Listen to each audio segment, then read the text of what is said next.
ఈ మందిరం చూసారా మీరు ఎప్పుడైనా? ఈ మందిరంలో ముందుగా గణపతి స్వామివారు మనకు దర్శనమిస్తారు. తదుపరి దత్తాత్రేయ స్వామివారు మనకు దర్శనమిస్తారు. తదుపరి ఇది ధుని అన్నమాట. ఈ ధుని 24 గంటలు 365 రోజులు వెలుగుతూనే ఉంటుంది. భక్తులు గురువారం వచ్చి చక్కగా ధునిలో కొబ్బరికాయ సమర్పించుకుంటారు.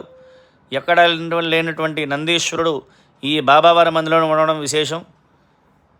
ఈ బాబావారికి మనం గురువారం అర్చన చేసినా అభిషేకం చేసినా సరే మన కోరిన కోరికలు తీరుతాయి. చాలామంది భక్తులు వచ్చి మా కోరికలు తీరినాయి బంధువు గారు అని చెప్పి చాలా సంతోషపడ్డారు. కావున మీ కోరికలు కూడా తీరాలంటే ఈ మందిరానికి వచ్చి బాబావారి యొక్క దర్శనం చేసుకుని బాబావారి యొక్క దివ్యానుగ్రహానికి పాత్రలు కావాల్సిందిగా కోరుచున్నాం. ఈ మందిరం మన పౌరంగి గ్రామంలో శ్రీనివాస్ నగర్లో వేయించేసి ఉన్న బాబావారి మందిరం.